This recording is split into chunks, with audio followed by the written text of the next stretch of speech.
Today we're going to paint this fun galaxy. This is a project that comes together really quickly, so let's get started. Hi, I'm Diana, the artist behind MyMcDoodles. Welcome to my channel.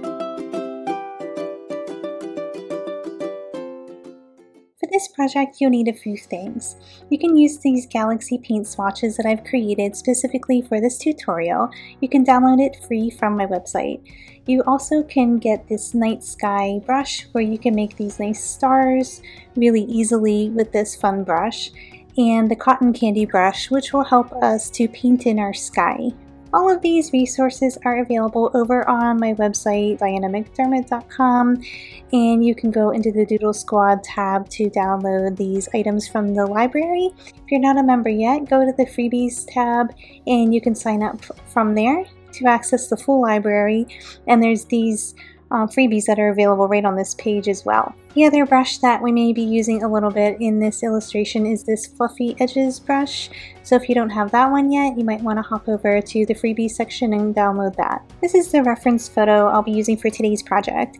This is a photo I took when we were on vacation, and it's from Terlingua, Texas, and it just was really pretty. I was really surprised when I was editing my photos at how like the Milky Way showed up in the sky in this photo. So I thought, well, that would be a really fun art project. Why don't we paint it together? The canvas size that I'm using is 11 by 14 inches at 300 dots per inch. You can use whatever size you wish. I would just suggest making it a minimum of 300 dots per inch so that it prints clearly. If you choose to offer this as a print or print it for yourself, then you won't have a problem with the resolution. So I have my paint imported and I have my brushes ready. The last thing we need to do is add our reference image. So I would like to start with the darkest blue. So we'll grab the darkest shade in the color palette, and you can either use the Fluffy Edges brush or the cotton candy brush. So I'm going to go with the cotton candy brush probably for almost the whole thing. But you could also do the Fluffy Edges one if you don't like the coverage on this, like how it has like some light areas. But I'm going to be working in layers anyway, so I kind of like that some areas will be lighter so that other colors will show through, like these pinks and stuff like that. So I'm going to grab the darkest blue and kind of just paint in the darkest color for the sky here. And you can choose whether you want this to extend over the entire canvas or if you just want it to be kind of like a vignette. And then I'll just go in with some other colors to kind of bring out like these colorful areas, like maybe this bright pink, but then take the opacity down a lot lower and kind of just like blend some of that in, maybe even lower. And you could do that in its own layer too if you want more control over adjusting the opacity. And then maybe some of this like purpley. And that's also like really low opacity. It's 16% right now. And then I'd like to blend with that same brush. So I'm just going to hold down the smudge tool and it'll say like smudge with current brush. And then you can smudge with that cotton candy brush as well. And kind of just like blend some areas out a little bit. And then in a new layer, I'll add some more color in. So some more of this like light purple. You could go back in with some of the dark blue. Really just play around with it. There's no way to really mess this up.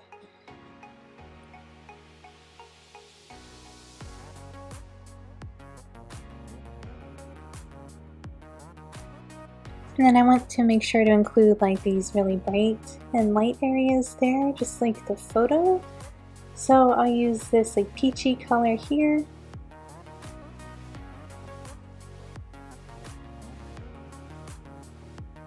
Again, you might want to work in layers so that you have more control over like how much paint's going on the paper there, because that was pretty bright. And then just maybe like bring up a tiny bit. So that's looking pretty good. And we're just going to keep repeating this. Just add a new layer, add some more color. So we haven't used this like dark pinkish purple yet, so let's grab some of that. And I have it at like 40% opacity. And just kind of like splash some of that here in the middle. And that's going on pretty bright. You could always just take it down a little bit, and then just to compare if it's really adding anything to the picture or not. And I like it, I think it is. Maybe one more layer with like this bright purple color. And just add some of that in. It's kind of fun to not be able to make it wrong, and you just kind of mess around. I promise it's going to come out pretty no matter where you add your colors and stuff. Okay, I'm just kind of blend some of this in. And then I think I want mine to maybe extend to the edges a little more, so I'm just going to stretch it. This is a really forgiving project because it's all like blurry and stuff anyway and soft, so I'm just going to go ahead and just extend it. I would never do this with something that I wanted to have crisp edges or with my typical artwork because it will look terrible and be like blurry. So let's see, so something like that, and then I have space for the mountain down here, which is hard to see in the photo, but there was like this mountain that was like flat across, and then it went up like here. It's really difficult to see in the photo because it's so dark, but it goes across, and then there's like this silhouette of the mountain, which I thought was really pretty against that sky. So I'll add that in with the black that's in the palette in a new layer. So for this you might want a harder brush. You could either go with like the monoline brush, or you could try the fluffy edges brush and see how you like that. And I might have to fill in a little bit more of the blue here at the end. That's okay. So I'm just gonna kind of like paint in like a really bumpy, mountainy kind of like landscape. Again, there's like really not a wrong way to do this. And that blue is driving me crazy, so let me just fill that in real quick. There we go. That's better. And then if you wanted to play around with it a little more, you could flatten these down. Don't flatten them unless you're sure. You could always group it and then duplicate the group and then flatten that group, so you have a backup in case you hate what you've edited. You have your original here in the group. So you could go into the adjustments menu using this copy of the sky and kind of mess around with the curves, and sometimes that brings out a lot of pretty like variations and stuff. So if you go to the magic wand, the adjustments menu, and then click curves, you can do by layer or with the pencil, so just certain areas. I'm just going to go with the whole layer and then do the entire thing, not just one particular color, and then just kind of like play around with the curves here. And this is sometimes a fun way to get more contrast in your artwork, or just see if you can improve the look of it as far as the colors and stuff too, if you're not like entirely happy with what you came up with. And I think that looks pretty. It's really bringing out a lot of the color. And then you could just push apply and go back out, and then you can see the difference. And just give you some space to see it. If we go back and then forward, it might be really subtle on the camera, but I can see it in front of me a little bit easier. It's going to be a little more saturated and like more contrast. So I think that looks really pretty. Then I'll just go back in and grab any of these spots that are kind of like with the white showing through, and just use that blue, but maybe at like a lower opacity, just to kind of fill it in. So there's nothing that's going to be like completely white, but it still gives a lot of nice variation. And then add in our stars. So I'll make a new layer underneath my mountain, put on top of the sky, and use white. And then grab the brush that is called Night Sky. And this one you can just kind of swipe it across and it'll paint in your stars for you, and it scatters them.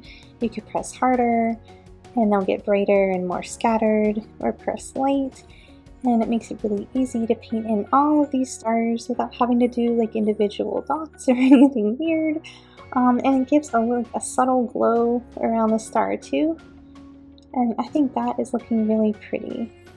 I like to do my stars in layers as well, because there will be some that are more dim and some are more bright, and it just really gives it a lot of depth when you can adjust some of them to be like a little bit less opaque, and some that are like more bright, and it really gives a lot of dimension to it. You can just play around with this and add as many stars as you want. So I think that looks pretty nice. You could even add in some like constellations and stuff if you have some that you like or that you know that you want to add into your picture. It can really be like whatever you make of it.